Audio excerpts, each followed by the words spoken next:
오늘 0시 기준으로 신규 확진자가 1,673명이 나왔습니다. 국내 발생이 1,653명, 그리고 해외 유입은 20명입니다. 위중증 환자는 2명이 늘었습니다. 현재 348명이고요. 사망자는 6명이 늘면서 국내 사망자는 모두 2,513명이 됐습니다. 자, 교수님, 오늘이 개천절 연휴 마지막 날입니다. 오늘 데이터는 어떻게 보고 계십니까? 예, 하나씩 좀 살펴보도록 하겠습니다. 오늘이 이제 월요일인데 일주일 중에서 제일 중요한 것이 수, 목, 금, 토라고 여러 번 말씀드리지 않았습니까? 그렇기 때문에 통상은 같은 요일로 비교하는 것이 좀 합리적입니다. 그러니까 오늘에서부터 최대치가 나왔던 추석 연휴 직전에 월요일로 한번 가보겠습니다. 그때 월요일에 하루에 1,605명이 확진자가 나왔습니다. 1,605명.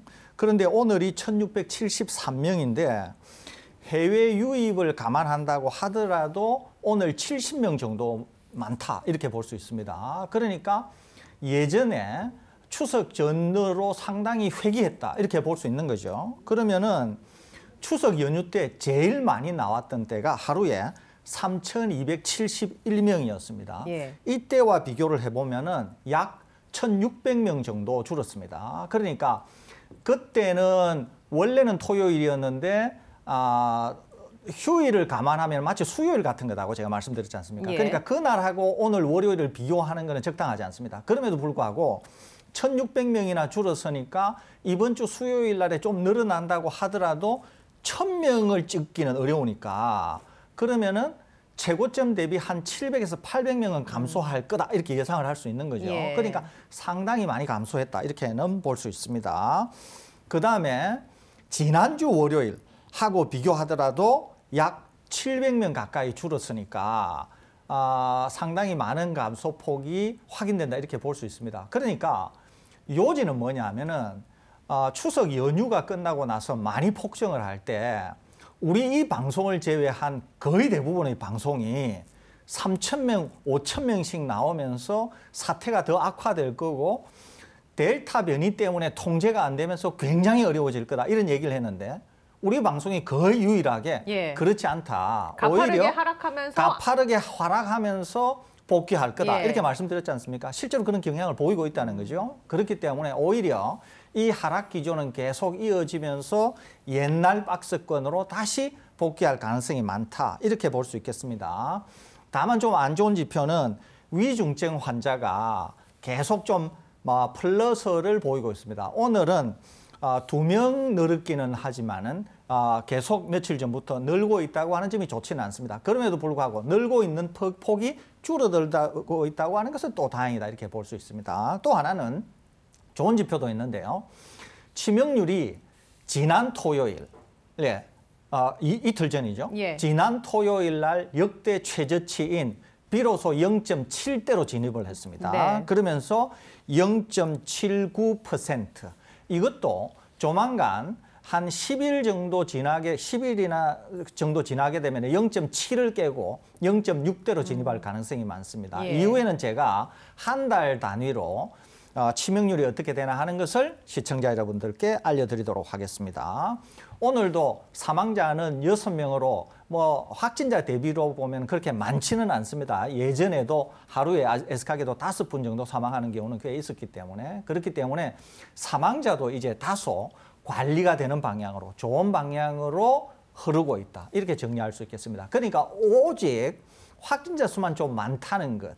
그렇지만 통제 범위 내로 점점 내려가고 있다고 하는 점, 다른 지표들도 좀 좋아지고 있다고 하는 점에서 점점 지표상으로는 좋은 방향으로 가고 있다. 이렇게 정리할 수 있겠습니다.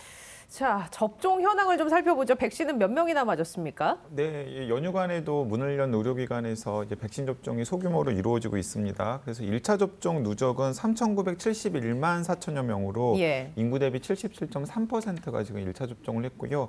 이 정도 속도와 그리고 이 정도의 호응이라면은 1차 접종 비율은 조만간 80%를 넘을 가능성이 충분히 있어 보이고요. 이번 주 안에 넘을 수도 있겠네요. 네, 이번 주 안에 넘을 수도 있습니다. 그리고 접종 완료자, 그러니까 1차, 2차 2차를 다 접종하신 분들 같은 경우에는 지금 2,701만 6천여 명으로 인구 대비 52.6%로 50%를 넘어섰는데요. 우리나라 같은 경우에는 아주 드문 케이스를 제외하고는 1차 접종에 응하시는 분들이 대부분 다 2차 접종에도 응하고 예. 계십니다. 그렇기 때문에 2차 접종 완료율도 굉장히 빠른 속도로 늘어나서 조만간 세계 최고가 되지 않을까 싶습니다. 지금 얘기해 주신 것처럼 우리나라는 접종 이탈률이 다른 나라에 비해서는 낮다라고 얘기를 해 주셨는데 그럼에도 불구하고 보니까 백신을 1차는 맞았는데 부작용이나 여러 가지 이유 때문에 2차 접종을 포기하는 사람의 비율이 대략 0.6%로 집계가 됐어요. 네, 그렇습니다. 근데 미국이라던가 뭐 이스라엘이라던가 미국이라던가 예. 뭐 혹은 유럽 나라들 같은 경우에는 그 비율이 10%에서 15% 정도나 되거든요. 근데 우리나라 같은 경우에는 1차 백신 접종 후에 이제 본인이 느끼기에 예. 좀 힘든 이상 반응을 보이셨던 분들이 2차 접종을 좀 꺼려하시는 거죠. 2차 맞았다가 더 아플까 봐. 네, 더 아플까 봐서 사실 그렇게 이게 좀 답답한 부분이에요. 예. 왜냐하면은 1차 접종 때 이상 반응이 심하셨던 분들이 2차 접종을 꺼려하는 건 당연한 일로 보입니다. 하지만 그럼에도 불구하고 이제 전문가들이나 혹은 담당 주치의나 혹은 문진했던 의사들이 적극적으로 2차를 권해야 되거든요. 근데 2차를 권하시지 않는 전문가들이 많은 것 같아요. 왜냐하면 본인들도 책임지기 싫으니까. 예. 그렇기 때문에 사실은 통상적인 이상 반응이었고 예를 들어서 그러니까 뭐 생명이라든지 아니면 심각한 후유증을 남길 수 있을 정도의 이상 반응이 아니었는데도 불구하고 이제 본인이 느끼기에 좀 심각하다고 생각했던 힘들었다는 느낌 때문에 2차를 포기하시는 분들이 주변에도 종종 있더라고요. 제 주변에도 있더라고요. 네네. 그래서 좀 그런 분들에 대해서 방역 당국이 적극적으로 홍보를 하거나 좀 독려를 하는 게 필요해 예. 보이긴 합니다. 근데 그럼에도 불구하고 그 비율이 그렇게 높지 않다는 다른 거. 나라에 비해서는. 네, 사실은 0.6%라면 이제 전체 대세에는 크게 지장을 줄 만한 비율은 아니거든요. 자, 교수님, 백신 접종 이런 사례들 1차만 맞는 경우에는 의학적으로는 어떻습니까? 면역이 충분하게 형성이 됩니까? 꼭 그렇다고 보기는 어렵습니다. 예. 그러니까 이제 2차까지 접종을 하셔야 이제 충분한 면역이 형성된다 이렇게는 볼 수 있어요. 그러는데 이제 백신 접종 하신 분들이 1차 백신 접종을 하셨다고 하는 것은 일단은 백신 접종이 굉장히 우호적이신 분이었다고 볼 수 있어요. 예. 그런데 이제 막상 백신 접종을 해놓고 보니까 우호적이어서 맞았는데 맞고 보니까 이상 반응이 그것이 이제 굉장히 중증의 이상 반응이 아니더라도 본인이 생각할 때는 두려울 정도의 이상 반응이 생기게 되면은 2차 백신 접종은 안 해야지 이런 생각이 생길 수 있지 않습니까? 저는 이제 충분히 그럴 수 있다고 보는 것이거든요. 그렇기 때문에 그런 분들인 경우에도 만일에 실제로 2차 백신 접종까지를 하시면 좋습니다. 그러는데 이제 왜냐하면 원래 백신에 우호적이셨기 때문에 네. 그러는데 이제 그런 걱정이 있으셔서 백신 접종을 안 한다고 하면 그것도 우리 사회가 받아들여야 되거든요. 받아들이시면은 제가 권고드리는 것은 뭐냐면 마스크 착용을 잘 하시고 가능하면은 이제 여러 사람이 모이는 곳 이런 곳은 좀 피하시거나 이렇게 하면서 향후에 어떤 형태로든지 간에 뭐 치료제가 나온다든지 예. 다른 방식이 있을 수 있기 때문에 그렇게 하면 되는데 그러지 않으면 1차 백신 접종만으로는 충분한 백신의 효과를 누리기는 어렵다고 하는 점에서 다른 백신 접종을 온전히 하신 분보다는 좀 더 주의는 필요하다. 이렇게 말씀드릴 수는 있을 것 예. 같습니다. 이제 덧붙이면은 1차 접종하신 분들도 안 맞은 것보단 낫습니다. 아예 안 맞는 것보다 아예 안 낫다. 맞은 것보다 낫습니다. 특히 예. 이제 1차 접종 아스트라제네카 1차 접종을 하신 분들은 사실은 뭐 얀센 한 번 맞은 분들도 접종 완료자로 취급을 하지 않습니까? 그래서 거의 이제 그 정도 효과 정도는 있다라고 저는 판단을 하고 있고요. 이제 화이자나 모더나 같은 경우에는 사실은 그게 이제 2번으로 원래부터 세팅이 된 것이기 때문에 좀 그런 분들이 약간 좀 걱정이 되긴 돼요. 화이자나 모더나 1차를 접종한 다음에 2차가 무서워가지고 접종 안 하신 분들 같은 경우에는 조금 효과가 떨어질 수도 있겠다라는 생각이 들기는 합니다만은 이제 그러면은 그래도 이제 효과가 아예 없는 제로는 아니니까요. 예, 효과가 아예 없는 건 예. 아닌 거죠. 어쨌든 간에 이 코로나19 바이러스의 스파이크 단백질에 대해서 몸의 면역 반응을 한 번이라도 유도를 했기 때문에 백신 접종을 전혀 하지 않은 미접종자와는 또 천지 차이라고 생각을 합니다. 또 다른 하나는 예. 이럴 수는 있어요. 이럴 수는 있습니다. 그러니까 백신 접종에 우호적이셨는데 1차 접종을 하시고 나서 이상 반응 때문에 이제 걱정이 되셔서 몸이 안 하시는 분이 힘들어서. 있을 수 있지 않습니까? 이런 분들은 또 독감 백신에 대해서 크게 염려가 없다고 하신다면 독감 백신에 대해서 독감 백신은 긴 연차 동안에 많은 사람들에게 접종이 됐기 때문에 안전하다고 알려져 있거든요. 그러는데 우리가 이제 교차 면역이라고 말씀드렸지 않습니까?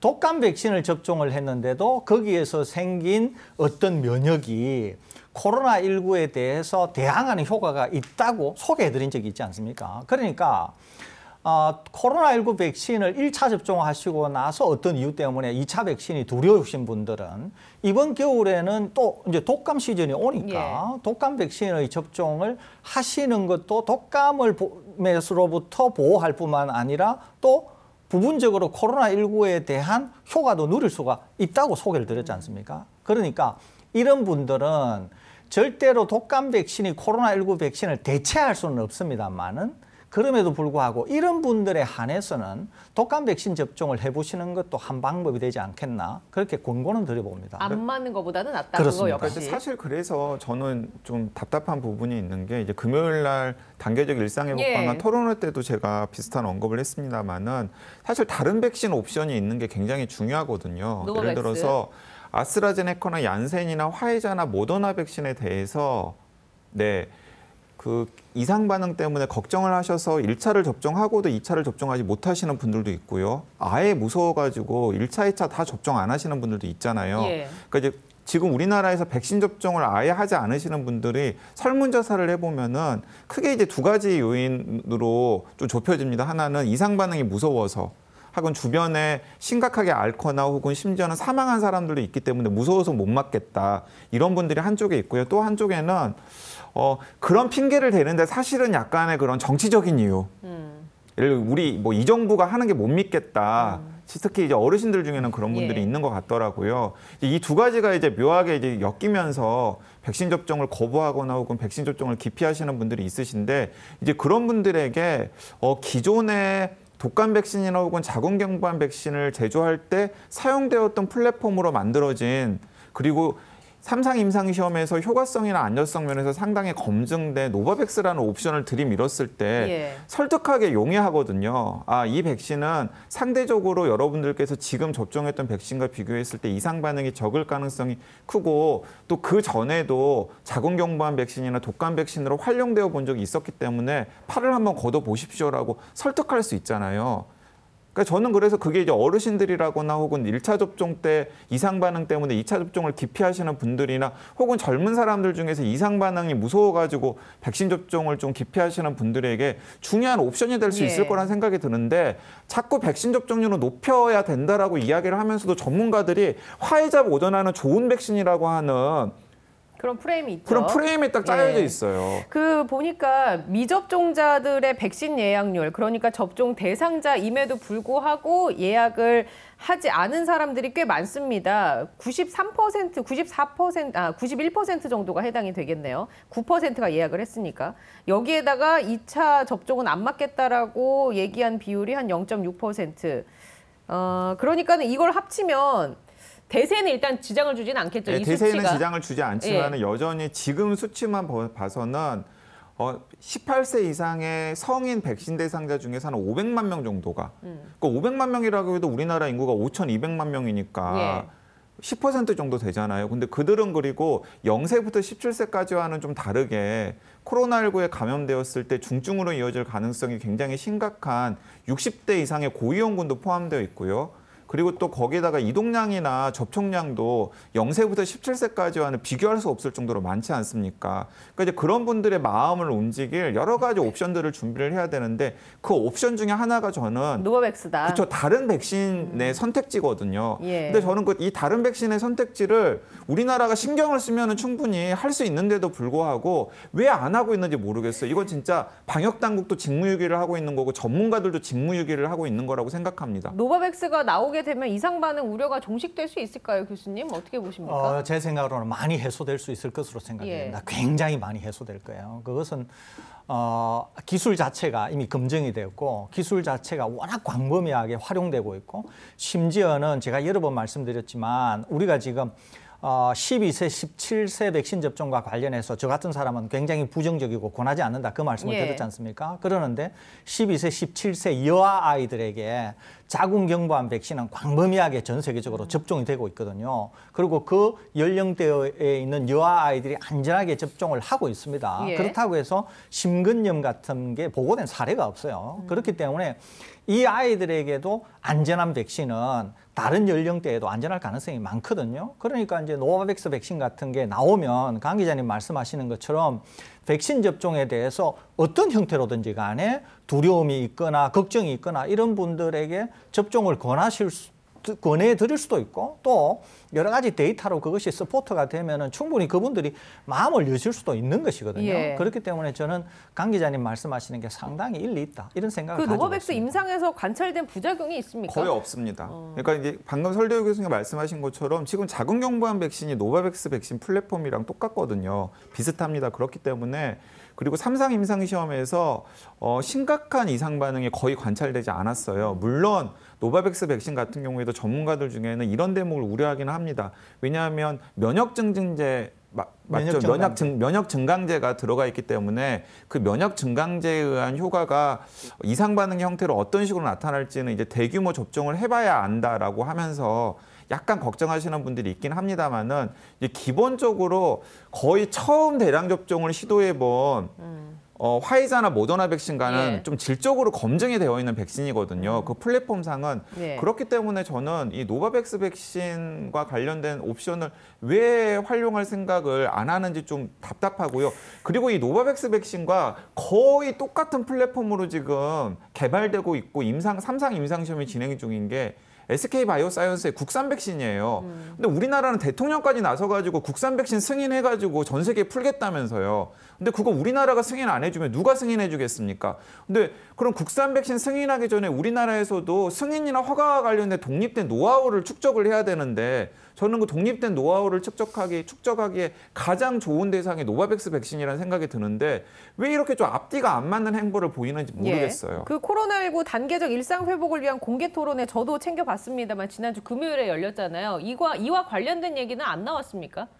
그 뭐 질병청이라든지 보건복지부 관계자들? 네, 그냥 검토를 하겠다 정도로 답변을 하시더라고요. 제가 적극적으로 그 자리에서 이야기를 했었는데 검토를 하겠다 정도로 지금 말씀을 하셨고요. 이제 그 자리에서 보건복지부와 중수본이 좀 질타를 많이 받았어요. 발표자들로부터. 왜냐하면 이제 발표자들도 디테일하고 구체적인 내용을 제안하기보다는 일단 큰 방향선에서 일단 제안을 하셨고요. 그 방향을 받아가지고 나중에 이제 중수본이나 혹은 복지부 관계자들이 답변을 하는 자리가 마련이 되었었는데 그 답변을 하신 분들이 뭐 그런 토론회에서 늘상 그렇듯이 그냥 두루뭉술하게 이야기를 하셨습니다. 그래서 도대체 지금 단계적 일상 회복을 하겠다라는 시점이 10월 말 아니면 11월 초인데 이미 지금은 어떤 로드맵이 나와야 되는 상황이잖아요. 거기 현장에 있었던 얘기 좀 전해주시죠. 어떤 얘기들이 나왔고 구체적으로 어떤 게 논의가 필요한지 앞으로. 네, 일단은 뭐 윤태호 부산대학 교수 그리고 이재갑 한림대학교 강남성심병원 교수 그리고 김윤 서울대학교 의과대학 교수 등등은 이제 각각 본인의 관점에서 왜 지금 위드 코로나 혹은 단계적 일상 회복이 필요한지에 대해서 이제 당위성을 이야기를 하셨고 이제 본인들이 이제 강조하고 싶은 포인트들을 이야기를 했습니다. 예를 들어서 뭐 의료 치료 체계를 어떤 식으로 정비를 할 것인지 그리고 또 그 위드 코로나로 했을 때 이제 어떤 부분에 주안점을 둬가지고 우리 시민들이 좀 더 안전하게 위드 코로나로 이행될 수 있도록 할 것인지에 대한 여러 가지 이야기를 내놓았는데 이제 많은 분들이 좀 기대를 했던 것은 무엇이냐면 정부의 구체적인 방안이었거든요. 하겠다는데. 근데 하겠다는데 그러면 언제부터 하겠다라는 건지, 어떻게 하겠다는 건지, 어떻게 하겠다라는 건지에 대한 이야기를 좀 받기를 바랐었고 거기에 발표하신 분들도 계속해서 그런 로드맵이 좀 구체적으로 나와서 토론이 되어야 된다라고 이야기를 했었는데 정작 그 부분에 대해서는 침묵을 하신 거예요. 이 보건복지부나 이제 중수본 관계자들이 제가 생각하기에는 아는 직은 굉장히 여러 가지 경로로 만들고 있는 것으로 알고 있거든요. 근데 이제 최소한 그 국민 토론회 그 자리에서는 일부라도 좀 공개가 될 줄 알았는데 이제 전혀 공개가 되지 않았던 거죠. 그러니까 그런 부분들 때문에 현장에 있는 전문가들도 좀 많이 답답해했었습니다. 알겠습니다. 왜냐하면 이 단계적 일상 회복이라는 것이 다양한 영역에 걸쳐져 있지 않습니까? 우리나라 전반을 되돌아볼 수 있는. 그렇기 때문에 좀 더 정교하고 이런 작업들이 필요할 텐데 앞으로 좀 지켜보도록 하죠. 그리고 추가적으로 업데이트되는 소식이 있으면 저희들도 구체적으로 발빠르게 정리를 해드리도록 네, 하겠습니다. 이제 한 가지만 덧붙여서 말씀드리면 아마도 시청자분들께서 관심을 가지실 것 같아서 그 보건복지부에서 국장을 지냈던 윤태호 부산대학교 교수가 이제 백신 패스 혹은 코로나 패스 도입이 필요하다라고 일단 공식화했어요. 그리고 저도 토론 자리에서 그걸 받아가지고 좀 악역을 맡았습니다. 좀 더 강력하게 백신 미접종자 최소 300만 명에서 최대 500만 명 같은 경우에는 카페나 식당이나 혹은 고위험 다중이용시설 출입을 우리나라 코로나19 방역 상황이 안정화될 때까지는 못하게 해야 된다라고 이야기를 했고요. 이제 그 부분과 관련해서는 그 자리에서는 구체적인 토론이 이루어지지 못했습니다만은 소상공인 자영업자 대표로 나오신 분이 저랑 거의 비슷한 의견을 가지고 계시더라고요. 자, 그렇기 때문에 정부에서도 어쨌든 간에 이제 그쪽으로 가닥을 잡고 있고 그리고 현장의 자영업자들도 그런 걸 원하고 또 그리고 결국에는 그런 식으로 갈 수밖에 없다라고 생각합니다. 왜냐하면 우리나라보다 자유주의 전통이 훨씬 더 강한 미국 뉴욕이라던가 독일이라던가 프랑스라던가 이탈리아 같은 곳에서도 이미 하고 있는 방식이거든요.